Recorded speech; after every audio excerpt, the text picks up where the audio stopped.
마침내 다윗이 도망을 가서 군사를 정비합니다. 군사를 정비해서 천부장, 백부장들을 세우고, 그리고 다윗이 특별히 군대 장관들을 세웁니다. 요압, 아비새, 이때. 이 군대를 3대로 나누어서 세 팀으로 군대를 보내게 이제 전쟁에 나가게 하죠. 그러면서 나도 참여하겠다. 그리고 이야기하니까 부하들이 이야기하기를 왕이시여, 왕은 그냥 여기에 머물러 계십시오. 사람들은, 이스라엘의 군사들은 우리에게 신경 쓰지 않습니다. 왕이 죽으면 모든 게 다 끝납니다. 그러니까 왕은 나가지 말고 여기에 머물러 계십시오. 그리고 이야기합니다. 왜냐하면 왕 한 사람은 우리 10,000명보다 더 중요합니다. 중심이 바로 당신에게 있는데 당신이 나가면 어떻게 되겠습니까? 그래서 마침내 치열한 전쟁이 일어나게 되고 이스라엘의 군사들이 한 20,000명가량 죽고 수풀에서 죽은 사람은 더 많고 이스라엘의 병사들이 패하게 되니까 압살롬이 도망을 가다가 그만 자기의 머리가 상수리 나무에 걸리게 됩니다. 이 머리가 상수리 나무에 걸리게 되는데 이 상수리 나무에 걸린 이 머리는 14장에 나타난 말씀 보면 그 머리에 대한 자랑스러운 이야기가 나옵니다. 머리가 얼마나 좋은지, 치렁치렁한지, 머리를 깎은 무게가 2.3kg 정도 된다고 이야기할 정도로 아주 좋은 머리를 가지고 있었는데 그 자랑스러운 머리가 상수리 나무 밑으로 지나갈 때 머리가 거기 얽혀가지고 결국에는 압살롬의 죽음을 당하게 되죠. 압살롬이 죽음을 당한 소식을 아히마아스가 가서 전하겠다고 이야기하니까 요압이 이야기합니다. 좋은 소식 아니다. 너 가지 마라. 그리고 그가 다른 사람을 보냅니다. 그가 구수 사람을 보내니까 구수 사람이 달려가는데 아히마아스가 이야기합니다. 내가 가서 왕에게 소식 전하게 해주십시오. 요압이 이야기하기에 너 가도 상 못 받을 텐데. 그리고 이야기하고 너 정 가고 싶으면 가라. 그래서 가서 아히마아스가 왕에게 이야기합니다. 당신의 군사들이 이겼습니다. 승리했습니다. 하고 이야기하니까 물어보는 얘기야. 아들 압살롬은 어떻게 됐냐? 아마 아히마아스는 깜짝 놀랐을 겁니다. 왜냐하면 기뻐할 줄 알았었던 왕이 기뻐하는 게 아니라 오히려 그 아들 압살롬에 대한 이야기를 물어보니까 요압이 그래서 가지 말라고 그런 거구나. 그때서야 깨닫게 되죠. 그가 이야기할 전 잘 모르겠습니다. 제가 오기 전까지 큰 소동이 있었습니다. 근데 그 다음에 구수 사람이 와가지고 이야기하게 되죠. 압살롬도 죽었습니다. 그때 다윗이 성루로 올라가서 내 아들 압살롬아 하고 울었다는 그런 이야기가 오늘 성경 본문에 나타나는 그런 말씀입니다. 오늘 본문에 나타나는 말씀 가운데에서 우리가 여러 가지 생각할 수 있겠지만 오늘 5절에 나타나는 말씀을 보면 그렇게 되어 있습니다. 왕이 요압과 아비새와 이때에게 명령하여 이르되 나를 위하여 젊은 압살롬을 너그러이 대우하라 하니 왕이 압살롬을 위하여 모든 군 지휘관에게 명령할 때에 백성들이 다 들으니라. 왕이 나를 위하여 젊은 압살롬을 너그러이 대우하라. 그 이야기가 무슨 얘기입니까? 죽이지는 마라. 그 얘기죠. 압살롬을 죽이지는 마라. 나를 생각해서 압살롬을 죽이지는 마라. 이렇게 이야기합니다. 그런데 말씀을 보니까 이 압살롬이 상수리 나무에 매달렸더이다 하고 한 사람이 와서 보고를 합니다. 보고를 할 때에 요압이 그에게 이야기하기를 그런데 왜 죽이지 않았냐? 네가 그를 죽였더라면 내가 은 10개와 띠 하나를 너한테 주었을 거다. 그가 이야기합니다. 무슨 얘기입니까? 왕이 죽이지 말라고 이야기하지 않았습니까? 그러면서 당신이 나에게 은 1000개를 준다 할지라도 난 그렇게 못합니다. 왜? 왕이 죽이지 말라고 명령했으니까 난 그렇게 못합니다. 그런데 요압은 어떻게 합니까? 난 너처럼 지체할 수 없다. 그래서 요압이 자기 군인들을 데리고 가서 그를 심장을 찔러서 죽입니다. 그리고 그의 군인들 10명이 요압을 쳐서 죽이고 구덩이에 집어넣고 돌무더기를 쌓아버리죠. 오늘 여기서 우리가 생각하게 되는 것이 우리는 무엇을 소중하게 여기고 우리는 무엇을 중심으로 살고 있는가? 바로 그거예요. 왕의 명령. 왕이 뭐라고 이야기합니까? 젊은 압살롬, 나를 생각해서 잘 대우해줘라. 이렇게 이야기합니다. 그런데 너그러이 대우하라고 이야기한 그 말을 요압은 너무 잘 알고 있었어요. 무슨 얘기냐면 요압은 다윗의 마음을 너무 잘 알고 있었던 거죠. 그런데 다윗의 마음을 너무 잘 알고 있는 걸 우리가 아는 이유가 뒤에 나오는 아히마아스가 가서 소식을 전하겠다고 이야기하니까 또 가서 압살롬 죽었다고 얘기해야 되는데 네가 가서 압살롬 죽었다고 얘기하면 너 상 못 받아. 왕이 기뻐하지 않아. 너 왕에게 슬픈 이야기를 하고 있는 거야. 그 얘기가. 그러니까 가지 마. 이렇게 얘기하죠. 너무 잘 아는 거예요. 왕의 마음을. 왕의 마음을 너무 잘 아는 요압은 어떻게 합니까? 왕의 말을 듣습니까? 아는 거죠. 아는데 압살롬을 쳐서 죽입니다. 그런데 여기 한 병사는 왕의 마음은 잘 몰라요.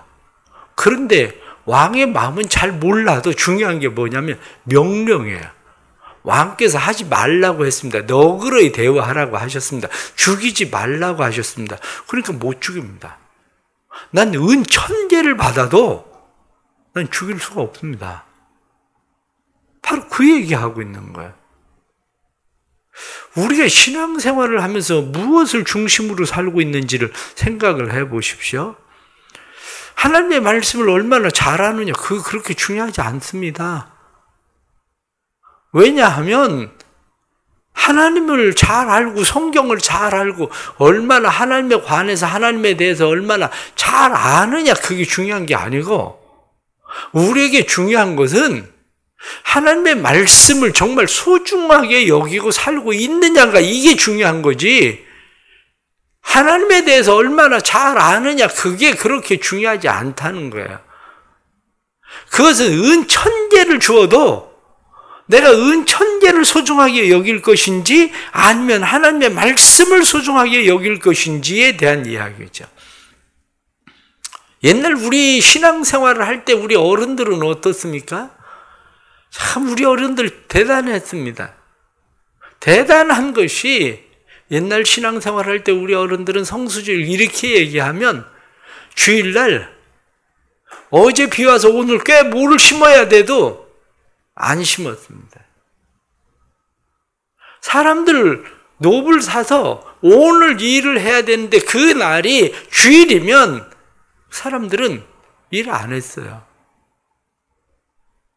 애들 결혼하는 일, 일하는 일들 주일날 그건 하면은 책벌감이었었죠, 옛날에는. 그렇게 하나님의 말씀을 소중하게 여겼다고요. 하나님의 말씀을. 아는 게 아니고 하나님의 말씀을 지키는 일에 소중하게 여겼다고요. 왜? 이번 농사 안 지면 꽤 오늘 안 심으면 언제 사람들 얻어서 꽤 심어야 될지도 모르는데 뭐 심기 해야 되는지도 모르는데 그래도 뭐를 안 심었다니까요. 옛날에는. 왜 그렇습니까? 말씀을 소중히 여기는 삶에, 다시 말하면 삶의 가치를 어디에 두고 살고 있나? 은 1000개, 은 10개, 여기에 삶의 가치를 두고 있는 건지 왕의 명령에 삶의 가치를 두고 있는 건지 바로 이 문제였죠. 옛날에 우리나라에 김용환이라는 사람이 있었습니다. 이 김용환이라고 하는 사람을 파라코라고 이야기했는데, 파라코라고 이야기하면 파라코는 그 가문이나 그 집안이 아주 세력 있는 그런 집안인데, 한마디로 쥐색 잡기에 그걸 다 날려먹는 사람을 파라코라고 이야기합니다. 김용환이라는 사람이 그저 365일 노름방에 가서 앉아있고, 애를 낳았는지도 모르고, 심지어는 자기 딸 결혼하는데 시댁에서 준 그 장롱해오라고 한 돈도 다 뺏어서 노름하는데 날려먹고, 자기 집안이 대단한 집안이었죠. 그때 당시에 땅 18만 평을 팔아먹었으니까 노름한다고. 그리고 집안을 그렇게 만들어버렸어요. 그런데 나중에 김용환이라는 사람이 죽고 나서야 나중에 알게 된 사실이, 김용환이라는 사람이 노름을 하기 위해서 그런 게 아니었어요. 자기의 작은 아버지가 자기 아들이 독립운동을 하는데 숨겨졌다고 해서 일본 순사들에게 수치를 당하고 어려움을 당하는 일을 봤거든요. 그러니까 사람들에게 독립운동을 하는 일에 잘못 끼어드는 것이 보여지면 우리 집안 식구들이 어렵겠구나. 그래서 노름방에 가서 사는 거예요. 그동안 심지어는 자기 딸 시집 올 때에 해오라고 해오라고 돈 준 것 전부 다 뺏어서 18만 평의 땅 다 팔고 해가지고 전부 다 뭐 했냐면 독립자금 대준 거예요. 그게. 삶을 살아가면서 무엇을 소중하게 가치로 여기고 살고 있나? 예수님은 우리에게 그래서 무엇라고 말씀합니까? 아무든지 나를 따라오거든. 자기를 부인하고 십자가를 지고 나를 따라야 된다. 그런데 자기 형제나 자매나 부모나 자기의 모든 것보다도 나 더 사랑해야 된다. 그러고 말씀하잖아요. 그렇습니다. 중요한 게 뭐냐면 나는 삶의 가치를 무엇에 두고 있는가? 성경에 나타나는 이사야 40장 8절 말씀처럼 푸른 마르고 꽃은 시드나 주의 말씀은 영원하다. 이렇게 말씀하는 것처럼 마태복음 5장에 나타난 말씀처럼 천지는 변해도 하나님의 말씀은 율법은 1.1에게도 변하지 않는다. 이렇게 말씀하는 것처럼 하나님의 말씀의 가치를 아는 사람인지 아니면 하나님의 말씀의 가치를 소중하게 여기고 그 말씀을 지키고 살아가려고 하는 것인지 하는 것이 우리에겐 중요한 일이죠. 그렇습니다. 우리가 신앙생활을 하면서 왕의 명령을 가볍게 여기고 왕의 명령을 거역하는 이 요압, 그 사람이 아니라 우리에게 필요한 것은 왕의 명령, 하나님의 명령, 하나님의 말씀을 소중하게 여기고 하나님의 말씀을 지켜 살아가는 일들, 그것이 우리에겐 중요하다 하는 거죠.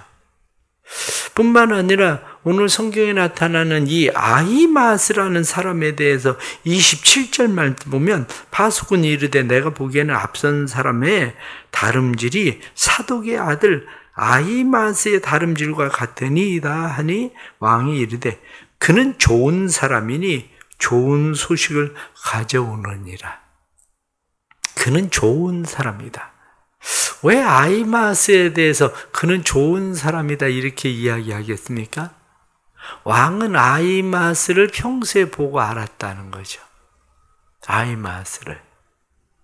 아히마스를 평소에 보고 알았었는데 지금 아히마스는 압살롬이 죽은 걸 알고 있거든요.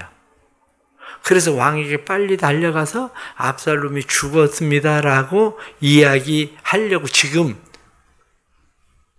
구수 사람보다도 먼저 달려가서 지금 소식을 전하는 거죠. 구수 사람이 먼저 갔는데 그 뒤를 쫓아왔으니 그 뒤에서 쫓아와서 구수 사람보다도 먼저 그 소식을 전하고 싶었으면 얼마나 더 빨리 달려야 되겠습니까? 그런데 성경에 나타난 말씀 보니까 그가 빨리 달리려고 들길로 다름질하여 23절 보면 그는 오히려 들길, 숲을길로 해서 지름길로 해서 지금 갔다는 거죠. 그렇게 가가지고 왕에게 왕이시여 그리고 이야기합니다. 여호와를 찬양하리로다. 그러면서 그의 손을 들어 내 주 왕을 대적하는 자들을 다 그에게 넘겨주셨습니다. 이렇게 이야기합니다. 28절에 전쟁에 이겼습니다. 그 얘기예요. 그런데 왕이 무엇을 묻습니까? 내 아들 압살롬 어떻게 됐냐? 압살롬 잘 있냐? 이렇게 이야기하니까 그때 아차 싶은 거예요. 아차. 그럼 뭐라고 얘기합니까? 저 아직 보지 못했습니다. 왕의 군대가 이기는 것만 보고 지금 달려온 겁니다. 여기서 우리가 깨달아야 되는 게 바로 그겁니다. 왜 아히마아스를 좋은 사람이라고 이야기했겠습니까? 해야 될 말과 하지 않아야 될 말을 구분할 줄 아는 사람이에요. 사실대로 말하면 왕이시여 죽었습니다. 얘기했어야 돼요. 그런데 사실대로 말하는 게 아니라 이 말은 굳이 내가 하지 않아도 될 말이라는 걸 알고 있었어요. 왜냐? 그 뒤에 한 사람이 또 달려오거든요. 구수 사람이. 그러니까 구수 사람이 달려오면 그 사람이 와서 이야기할 걸 알고 있으니까 이 이야기는 내가 하지 않아도 될 이야기인 줄 알기 때문에 그는 저는 잘 모르겠습니다. 왕의 군대가 이기는 것만 보고 왔습니다. 이렇게 이야기해요. 좋은 사람이 누굽니까? 사실을 말한다고 좋은 사람이 되는 게 아닙니다. 사실을 말한다고 좋은 사람이 되는 게 아니고 좋은 사람은 할 말과 하지 않아야 될 말을 구분할 줄 아는 사람이 좋은 사람인 겁니다. 아히마아스가 해야 될 행동과 하지 말아야 될 행동, 할 말과 하지 말아야 될 말을 알고 있었기 때문에 아히마아스에 대해서 왕은 생각하길 저 사람은 좋은 사람이야. 그렇게 인정을 하고 있었던 거예요. 그래서 아히마아스가 달려오니까 그는 좋은 사람이니까 좋은 소식을 가져올 거야. 이렇게 말하는 거죠. 좋은 사람이 되십시오. 좋은 사람. 좋은 사람은 내가 해야 될 일이 무엇인가를 아는 사람이죠. 방글라데시에 무하마드 유누스라고 하는 사람은 노벨 평화상을 탄 사람입니다.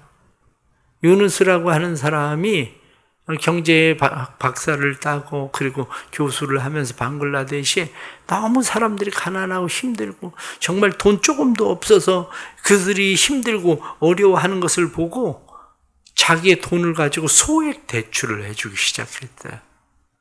사람들이 조그만 돈만 있어도 당장 일어설 수 있는데 그 때를 벗어날 수 있는데 그 사람들을 위해서 소액 대출을 하기 시작했죠. 나중에 그게 그라민 은행이라는 은행이 되죠. 그라민 은행이 되는데 이 그라민 은행이 방글라데시에 2200개가 넘는 은행들을 만들게 됩니다. 그래서 소액 대출, 가난하고 힘든 사람들, 당장 위기를 벗어나야 되는 사람들에게 돈을 대출을 해줘요. 원금 회수율이 98%입니다. 원금 회수율이. 그는 왜 그렇게 했을까? 그의 마음이 가난한 이들에게 있었기 때문에 그래요. 그들을 보면서 저 사람들을 어떻게 도와주면 될까? 그저 조금만. 그래서 방글라데시에 이 그라민 은행을 통해서 대출을 받고 이렇게 도움을 받는 사람이 600만 명이 넘을 정도로. 그것이 그런 은행이 세계에 그것을 본받아서 세계의 은행들이 세워져서 세계에 수천만 명의 사람들이 그런 도움을 받고 살게 만드는 그러한 은행인 거죠. 그렇습니다. 우리의 마음이 다른 사람이 볼 때, 저 사람 관심은 좋은 데 있어. 좋은 사람이야. 저 사람은 좋은 사람이야. 이렇게 이야기할 수 있는 마음을 품고 사세요. 왜냐? 그게 우리가 살아가는 삶의 방식이기 때문에 그래요. 좋은 소식을 전하는 사람, 특별히 좋은 소식을 전하는 사람의 발이 아름답도다 하고 성경에 말씀한 것처럼 복음을 전하는 사람, 예수 그리스도의 복음을 전하는 사람이야말로 좋은 소식을 전하는 사람이죠. 이 하나님의 은혜가 또 우리의 삶에 일어날 수 있기를 간절히 바랍니다. 기도하겠습니다. 하나님 아버지, 저희들이 하나님의 마음을 잘 안다고 이야기합니다. 성경에 대해서도 잘 알고 하나님의 마음을 잘 안다고 말하지만 하나님의 말씀을 행하는 일들이 저희들에게 너무 연약합니다. 요압은 다윗의 마음을 너무 잘 알고 있었습니다. 이 일이 일어나고 나면 다윗의 마음이 어떻게 될지도 알고 있었지만 요압은 아는 것과는 상관없이 왕의 명을 어기고 압살롬을 죽였는데, 하나님 아버지, 우리가 잘못 행할 때 하나님이 얼마나 마음 아파하는지 알면서도 우리가 행하는 일들이 어리석습니다. 주님, 우리를 도와주옵소서. 우리를 도와주셔서 왕의 마음을 알 뿐만 아니라 왕의 마음, 그 말씀을 하나님 순종할 수 있는 마음을 주옵소서. 은천계를 줄지라도 저는 왕의 명령을 지킬 겁니다 말하던 한 병사처럼 저희들이 하나님을 왕으로 섬기고 있는데 왕이신 하나님의 말씀을 소중히 여기고 말씀 쫓아 살아가도록 주님 도와주옵소서. 세상에서 은천계를 얻는다 할지라도 하나님의 말씀을 쫓아 살아가는 지혜가 우리의 삶에 있게 해주셔서 하나님을 소중한 가치로 여기고 우리 10,000명보다도 왕은 소중합니다 말하던 것처럼 저희들이 그렇게 살아갈 수 있도록 주님 도와주옵소서. 늘 좋은 소식을 전하는 자들 되게 하시고 특별히 좋은 소식, 복음을 전하는 자들의 아름다운 발이 되게 해주셔서 저희들로 하여금 많은 사람들의 삶에 새로운 기쁨이 있도록 하나님 은혜를 베풀어 주옵소서. 또 이 새벽에 주님의 전에 나와서 감사하며 귀한 예물 드립니다. 모든 상황 속에서 수술할 수 있도록 인도해 주시는 하나님 앞에 감사하며 예물 드리오니 수술도 잘 되게 하시고 치료하시고 고치시는 하나님의 은혜가 임하도록 성령님 도와주옵소서. 또한 선교헌금 하나님 앞에 드립니다. 믿음으로 드리는 선교헌금에 은혜해 주시고 하나님께서 좋은 마음 가지고 주님 앞에 행하는 일들이 열매되는 좋은 사람 되게 해 주옵소서. 1,000번째 예물 드립니다. 가정을 축복해 주시고 가정에 하나님의 은혜와 사랑이 넘치도록 역사해 주옵소서. 오늘 하루도 하나님께서 사랑하는 교회와 성도들의 가정과 뿐만 아니라 이 대전 그리고 이 나라 선교지들마다 지켜주셔서 주의 은혜 가운데 주의 보호하심 속에 거하도록 도와주옵소서. 한날의 삶을 주께 맡기오니 책임져 주시고 선하게 인도해 주옵소서. 예수님의 이름 받들어 기도드리옵나이다. 아멘.